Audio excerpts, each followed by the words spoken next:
In patch 7.35, the new deep dungeon was released, the Pilgrim Traverse.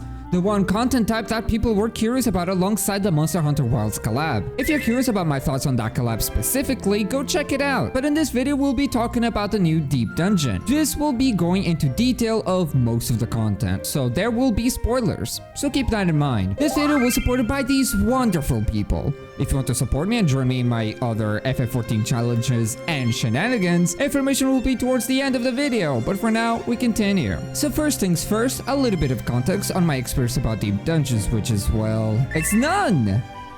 Well, not really. I have done Palace of the Dead many years ago alongside of some of my friends. Around the time I was very much learning the game and was a little casual baby. I did end up getting on the floor 81, but never progressed any further as I moved to other content. While progressing through the main story, I did end up doing all of the optional content excluding deep dungeons, as Palace of the Dead, even though fun when I did it in the past, didn't really hook me to experiment Heaven on High and the Eureka Orthos, so Pilgrim Traverse was my first time doing a deep dungeon in a few years. So let's get into it. I'll be going through more or less the experience of exploring the floors, and then I'll be talking about each boss and their mechanics, so you'll get to know what kind of experience Pilgrim Traverse gives. I heard that this deep dungeon has bosses and difficulty akin to an ultimate, which was the main thing that really intrigued me. Even though I never did an ultimate before, I have raided extremes and savages plenty, so I was highly curious on what kind of mechanics the bosses here would do. So with this knowledge, me, Rizu, and Calum went as a tank, healer, and DPS. Me going in as a Dark Knight. We entered the first floor, and let me tell you, the first few floors are just gorgeous. I really enjoyed just walking around and admiring the areas, as the whole area is themed around Ilmeg and Shadowbringers. And with that said, the music is mainly Shadowbringers. It was quite the blast from the past. You start at level 91, and while clearing your floors, you'll gain EXP per monster killed, slowly but surely giving your level 100 skills back. Which, by the way, this place is very good at leveling any job from level 91 to 100. So if you ever want to level up fast and you have level 91 jobs, it is recommended for you to check the Pilgrim Traverse and do a few floors. You still have your Pomenders like in every deep dungeon. For those that don't know, Pomenders are consumable items that you loot from chests in the deep dungeon, and each Pomender does something unique. Some increase damage,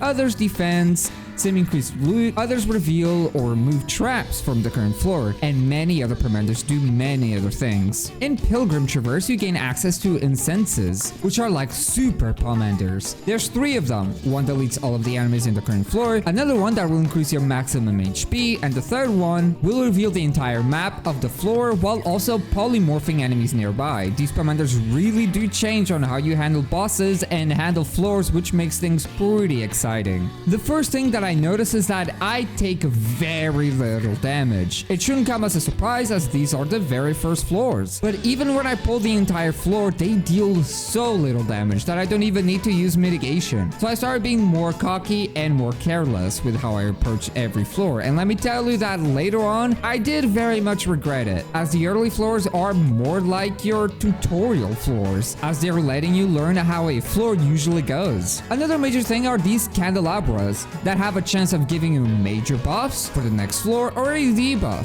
So they're quite a gamble, but the buffs that you gain are a lot stronger than the risk of getting the debuffs, as the debuffs aren't super bad. One of the buffs being these little mud balls that allow you to dash through enemies and deal a crap ton of damage. One final thing about how deep dungeons usually go is that your gear doesn't matter. You can have really bad or really good gear, but stats won't transfer to the content, as deep dungeons have their own gear system. Whenever you open a blue chest, there's a chance that you'll increase your ether pool gear, which is your main gear. The more you increase it, the stronger and tankier you become. This is the main way you become strong in this type of content. Once the first 9 floors are completed, the floor 10 awaits us, which is the boss floor. How this is laid out is that the 10th floor will always be a boss. So floor 10, 20, 30, and so on will always be a boss floor, so you know when you are about to fight a boss and can prepare yourself for it. So the 10th floor is against the Ornamental Leafman. As I'm someone that only did Palace of the Dead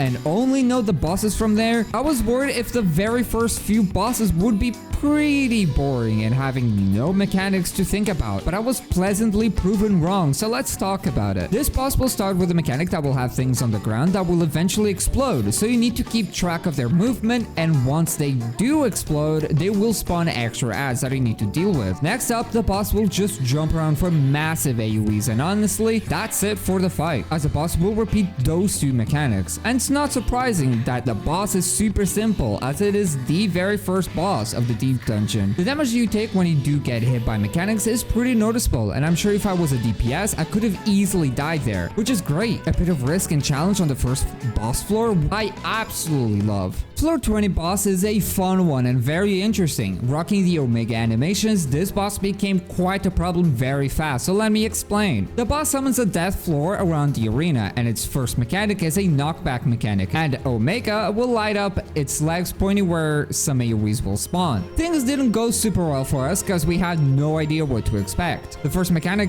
downing Rizu and kill him immediately, and we survived just because I'm a tank. Without wanting to progress without my team, I decided to wall it and respawn.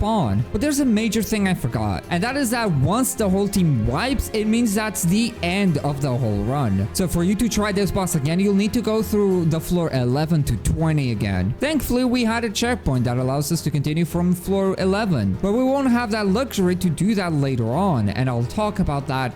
Trust me. On our second attempt, after knowing what we need to do with a knockback mechanic, things go a lot better with us not taking any damage. The next mechanic, the boss will shoot a root seed that will slowly expand throughout the arena, and that seed is targeted to a random player. As we weren't very aware of it, we didn't drop it in the best place, making things a bit tricky, as next up the boss will target everybody with a AoE that you need to dodge while not touching the root, getting me in a very tricky situation trying to dodge everything, as I didn't have a proper safe spot to stay on. Once the mechanic is completed, the boss will keep repeating mechanics until it goes down, really showing that the damage that these bosses do already is pretty high, and the mechanics really do require some coordination to make them manageable, which is incredibly exciting and fun. Okay, floor 30 boss looks insane. He is super cool. He rocks the same model as Hades. He's stationary, and the arena is a massive loop around. This fight is all about dancing around the arena while dodging these halos, needing you to go far away, into the middle of the arena, or get nice and close to the boss. A complete dance. There will be these energy saw blades that will rotate around the arena while you need to respect half arena cleaves from the boss. The boss does also have a chasing mechanic that can delete anybody unaware, as it is a quite fast moving AoE. I had such a blast doing this whole fight. We did end up running into some issues, as Rizu or Caleb would end up dying, but with the power Phoenix downs and having a tank that can take a beating, we managed to pull through even if it wasn't the smoothest thing. With the boss down, we moved to the other floors. Now these floors past 30 having rooms that are a lot more dangerous, but the damage they do is a more akin to dungeon mobs, needing me to actually use my defensives and Rizu needing to keep an eye on me and using some actual healing. The first floor showcased how these enemies can be scary and made me need to take rooms slower, which sure made the grind from 31 to 50 pretty exciting in comparison to the first 30 floors. But other than us needing to learn what enemies do, the runs were pretty smooth, so we can talk about the remainder of the bosses. After 30 minutes of clearing floor 31 to 40, yes, it did in fact take that long for us to clear the rooms with its team composition. We finally get to fight the floor 40 boss called Forgiven Naivety. I love the look of this boss, and its mechanics are really fun too. Once again, rather simple but fun, so let's talk about it. The boss will summon two smaller versions of itself, which will repeat the boss's mechanics. The white water that comes from the boss means that it will be a knockback, but if it's yellow water, it will be a massive AoE. Once all of that is resolved, the ads will become aggro and attack the party, but the scary bit is that if you don't kill them fast enough, they will enrage and wipe the whole party. At floor 40, we already need to worry about enrages, which is super exciting and forcing us to play well and prioritize other targets. The boss will mix in donut AoEs or big point blank AoEs while dealing with the ads, while also having a bunch of small water AoEs spawn throughout the rest of the arena. A boss fight that has a lot of things going on, and honestly one of my favorite fights in Traverse, honestly. We do beat it in our very first try, but this is really showing how this will keep getting more and more difficult, and it's hyping me up to see every floor that Pilgrim Traverse has to offer. After 50 freaking minutes of clearing floor 41 to 50, we reached the boss. Things are starting to take a lot longer to clear, but I mainly think it's because we do not know what to expect. We have been playing super safe, a bit too safe, making the time a little bit too tight, but 10 minutes should be good enough to fight this boss. This boss is quite the insane boss fight, so let's talk about it. The boss turns the entire arena into quicksand, and if you stay on it for too long, you'll get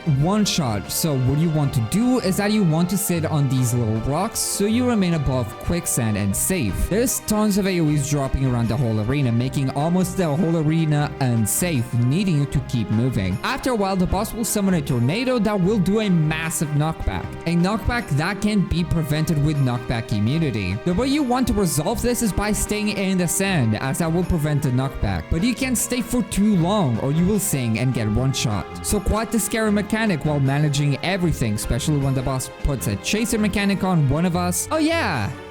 I didn't tell you that the boss puts a chaser mechanic on a random player that needs to run away from the boss while dodging AoEs and also respecting and dodging the knockback. It is an insane fight. Required the utmost attention from the whole party. We were focused super hard, but even then we had many people go down, breaking our attention more and more as eventually Rizu and Calum go down. So it's up to me to solo this boss.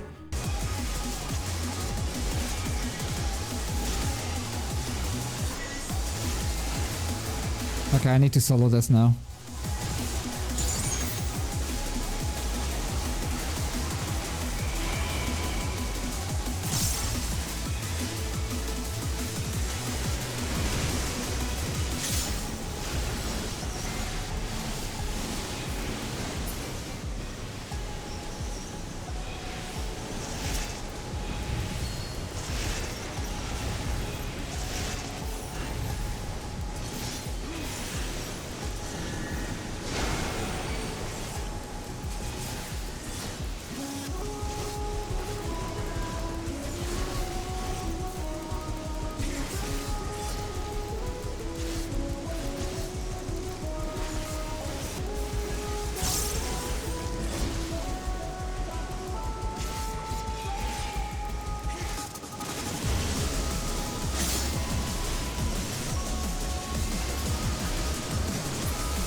I was too deep?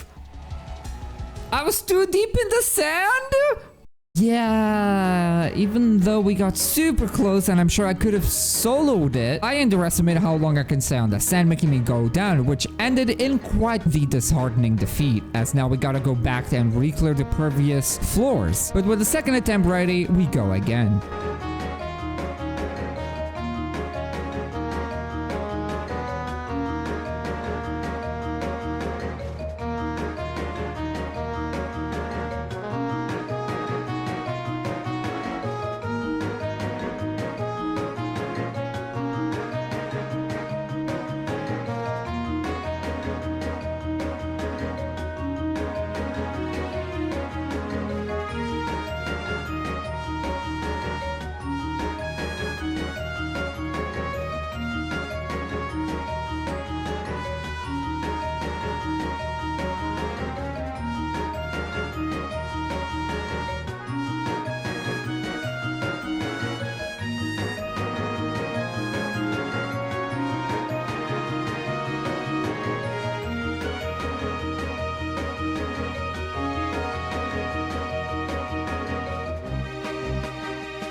Holy shit, we actually completely deleted the guy.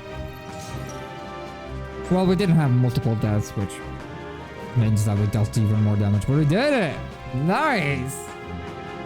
Once the boss is defeated, we get done with the very first 50 floors, really showing me the jump in difficulty, making me really scared but excited for the future fights. So I mentioned earlier in the video that we're gonna talk about the floors from here on out. I'm not gonna talk about each and every floor, but how they're going to work from now onwards. So remember how the very first 30 floors were super easy and that I just took no damage even with massive balls, right? And then floor 31 to 50 got a bit scary but still doable, right? Well, from 61 to 100, mobs from these floors will just straight up one-shot if you get hit by one of their mechanics. And I mean any mechanic will one-shot you, even a tank with hefty mitigations, which will make every floor super exciting for most people, as I know that is a big factor of the fun for a lot of people that do deep dungeons. But it was here where I became rather frustrated and started getting more and more annoyed, and I'll explain to you why that is. As enemies can now one-shot you, you can't really comfortably do massive pulls anymore. Well, unless you're a god tank and have all of the wrinkles in your brain to pull it off. Mine explosions together with witchings and stuff to make it doable and fast, but I'm not one of those tanks. So what ended up happening is that whenever we aggroed more than one enemy, the risk of having skills overlap each other was incredibly high. And the kind of crap I'm talking about is an enemy doing a donut AoE that you can't run away from, and another enemy that does a point blank AoE under them, making us unable to dodge and just get one shot. This happened a lot before. Even if we did a mistake or got hit by a mechanic, we would take a lot of damage, but still survive. Now, if you just straight up get unlucky, you will just wipe, and you can't do anything about it. Especially if you trigger an alarm where it summons random monsters, and they will aggro onto the person that triggered the said alarm. Making these floors onwards not only take longer, but be completely RNG, which I did not enjoy. As I had great runs, and because we have an enemy ambushes from behind while me and my team are handling another enemy, having both of their mechanics overlap and wiping us, making everything just straight up not fun for me. I do get that this is where the real fun begins for a lot of deep dungeon enjoyers, but for me, this is where the grind becomes just annoying and just rage-inducing when you play perfectly fine but get unlucky and just wipe. So from now onwards, if you see in the background footage me going another job other than Dark Knight, it's because I found tanking at these floors to be almost pointless, unless you're super good at it with stuns and just pomander tricks. But enough complaining. Let's talk about the next boss now. Malik Tender is our floor 60 boss, and it's a pretty fun boss fight. The boss will start with a cone AoE that will shoot in front and behind of the boss, making its sides the only safe spots, and right after that mechanic, the boss will summon a bunch of cactuars. The smaller cactuars make a square AoE of where they are, while the big cactuars will cover a massive square around itself. The boss will do that mechanic again, but this time the cactuars will move in a pattern where you need to pay attention, where they will land after they move. A pretty fun boss that will start repeating mechanics from now onwards. Rizu and Caleb end up going down, leaving me to solo the boss, which this time around I do succeed. So to floor 70 we go. Floor 70 boss is the Forgiven Zeal, a cyclops that will create a death ground around itself. The whole gimmick of this boss is that the boss will shoot line AoEs that will spawn these orbs, and these orbs after a while will detonate into a donut AoE. It was incredibly tricky as there is no way for us to tell that they were supposed to do that. The boss does a bunch of those line AoEs in different patterns, which requires you to pay attention to it. Rizu and Caleb once again go down, leaving me to solo the boss. This is what happens when you play tank. You can get hit by most mechanics and just survive perfectly. Perfect role to learn brand new bosses that you do not know what to expect. The boss will do a barrage of slams throughout the arena that will be telegraphed by these red cones. You can either memorize the order or you can simply go to the area the boss just smashed, making it always a safe spot. I once again managed to solo the boss completely. Every time I'm the only one alive, I get super anxious and stressed out, but so far so good. Floor 80 boss is scary looking, quite the imposing beast. I'll be honest, it did put me on edge a little bit, not gonna lie. This time around I was playing Summoner, as its ability to res people and provide pretty good damage felt like a must in this content. I thought about Red Mage, but the mobility that Summoner gives is just too good to pass. The boss will start with a donut AoE together with a half room cleave, where you need to pay attention to where its little tendrils are aiming, as that will be where he will cleave. This first attempt was an absolute mess. He will do a mechanic where he will summon lightning orbs that will chain together, making the very last orb detonate in a massive AoE, as you see. It just completely deletes us, but thankfully we had a pomander raising, allowing us to survive the mechanic and just try the boss from start. This time around things go a lot nicer. We survived the lightning orb mechanic, and right after that the boss will use Perilous Lair, which is a point blank AoE on on the boss together with a half arena cleave. Like, how in the hell are you supposed to guess that it's supposed to be a circle AoE? The first mechanic at least had ring on its cast bar, while this is just nothing, getting me and Caleb down, but thankfully Rizu survives and manages to get me rezzed. Once again, such a great thing that I'm playing Summoner right now. While I'm getting rezzed, the boss casts a doom mechanic that if you move too many times, you will go down, which sadly Rizu does in fact go down. With me getting distracted with Rizu dying, I didn't realize that the boss was doing a donut AoE, which got me killed right after. Rather disheartening defeat, as floor 71 has been our current jail. Floor 71 to 80 is just incredibly painful. On my second attempt, I went with randoms as I decided to queue by myself this time, as the other peeps were helping someone else getting through Pilgrim Traverse. So the remainder of this video will be me doing the rest of it with randos. And this time around, I decided to go as a red mage, just wanting the ability to res multiple people in exchange of damage. Even though red mage deals good damage, I believe Summoner deals a little bit more, but this time I just wanted the ability to get the party up in case of multiple people going down. We do a crap ton of damage as this team comp is of 3 DPS and 1 tank, which led us to completely wipe the boss. And with 2 red mages, we were incredibly safe with multiple people going down. With floor 80 boss clear, we go to floor 90. In floor 90, we go against Malakota with a team of clearly experienced players, so I just tried to follow their lead while they explained to me more or less the mechanics. Malakota also has a death group around the arena, and at the start of the fight, the boss will cast a backhand, which is a very deceiving mechanic. You actually want to be on the side of the glowy hands and not the opposite side, as that will be a half arena cleave on the opposite side. And once resolved, the boss will summon magic sigils on the sides of the arena that will shoot line AoEs in front of them while pairing it with cleaves. It has a knockback mechanic that is very easy to dodge, and honestly, that's the whole moveset of the fight, as the boss will keep repeating mechanics until it goes down. Now we reach the floor 100, and I'll just let the fight play. Oh god, I think I maybe understand it. Let's see.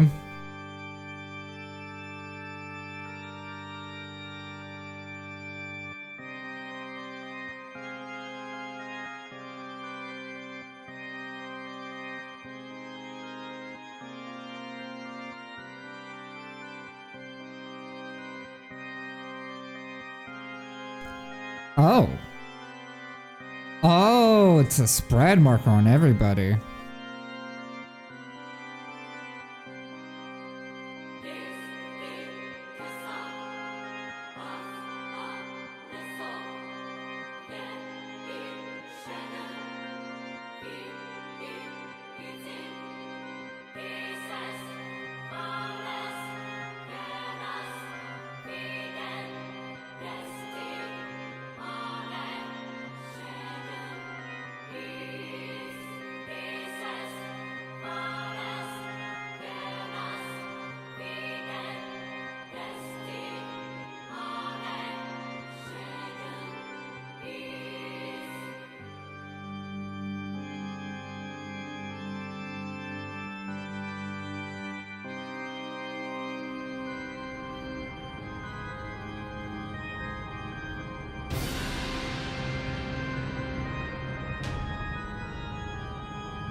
Oh, you had to be right.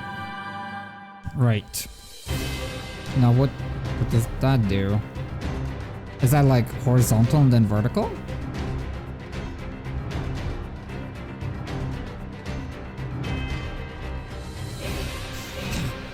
Yes, I think so. So they're like Exa flares, but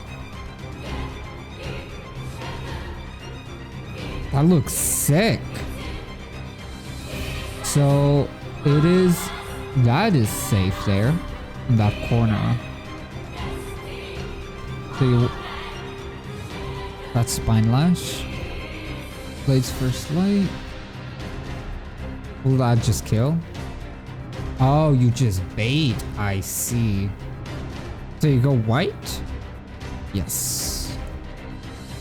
What does that do as a debuff? Let's see. Now you go there. No, that's in safe, right? Because that's gonna explode down. Yes, and that is safe. No, it isn't. I just realized that it's 2 bosses, actually. Okay. Oh, I'm getting rezzed.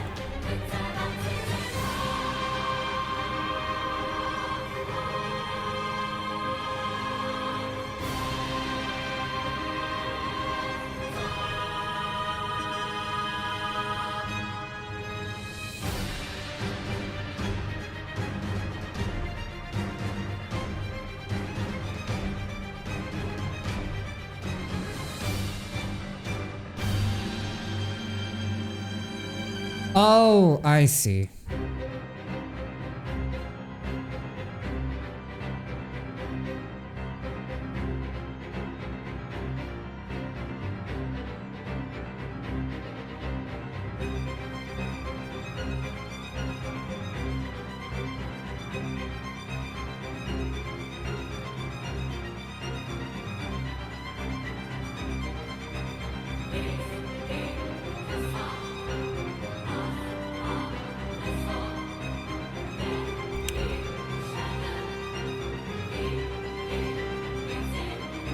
I think I understand now. I guess I'll just follow. If they understand, like...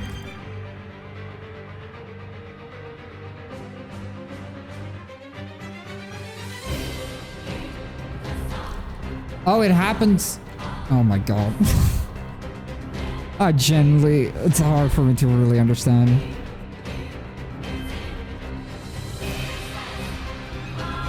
This is gonna be a long fight. This is gonna be a very long fight.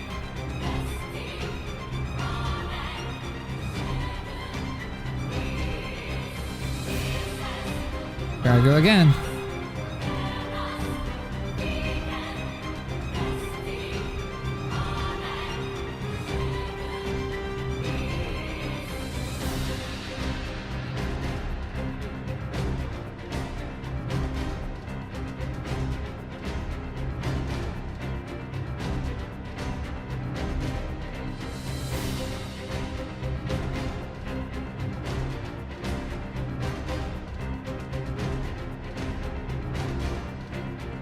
Messed up that, but it's fine.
Let's go, dude!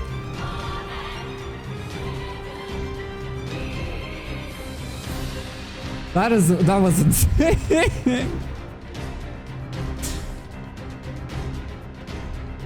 That was fantastic. Holy crap, dude. Holy crap. That was insane. I sadly forgot to record the sound of the game, but at least we have my voice, right? So that has to count for something. This boss was insane. A completely different beast in comparison to all of the floor bosses. This is the boss that it can become an almost ultimate level difficulty fight if you make it into a Quantum 40 boss. which, by the way, the whole quantum mechanic is unlocked after clearing floor 100, and after clearing it, you can challenge this boss as many times you want, and if you have the right items, you can increase its difficulty. Most of the fight was me making out with the floor while I watched our insane tank pretty much solo the entire boss. So Shido, if you end up watching this somehow, you are an absolute legend. So while we rewatch the fight in the background, what are my thoughts on the Pilgrim Traverse? Well, it's tricky because I enjoyed the journey from floors 31 to 50 specifically. Floor 1 to 30 were super easy when it comes to the mobs themselves, as they were pretty boring to tank, and floors 61 to 100 didn't need to be tanked and were just frustrating to die to, a one-shot mechanic you don't have much control over. For me, the biggest highlight that really carried my enjoyment was the bosses. The bosses were incredibly fun and I had a blast doing all of them. I don't have any complaints with any of them, honestly. And the final boss specifically gave me this Criterion feeling that I absolutely adore, as Criterion is up there on my favorite content in the game for sure. I enjoyed myself with Pilgrim Traverse, but later floors were so punishing that made practicing any of the bosses later on almost impossible, which I didn't find the most exciting thing for sure. And knowing that Squeenix is pushing Quantum to be this super good mechanic that will carry the future encounters in the game makes me curious on what they have cooking. But for that, I need to try Quantum myself and really see what that's about. I do hope Future holds good things when it comes to Quantum fights, and that they are just as unique and creative as the fights that we have in Pilgrim Traverse. But now with Quantum unlocked, I'll be sure to mess around with this and see how I feel about the fight in the future. This video was supported by these wonderful people: Vardis, Zirin, Resolute Visit, Ultrax Infinity, and Subsebi. If you want to support the channel, you can either check my Twitch channel and subscribe there, or check my Ko-Fi. Any support is appreciated as it allows me to create more content like this, but for now, I'll be seeing you on my next video.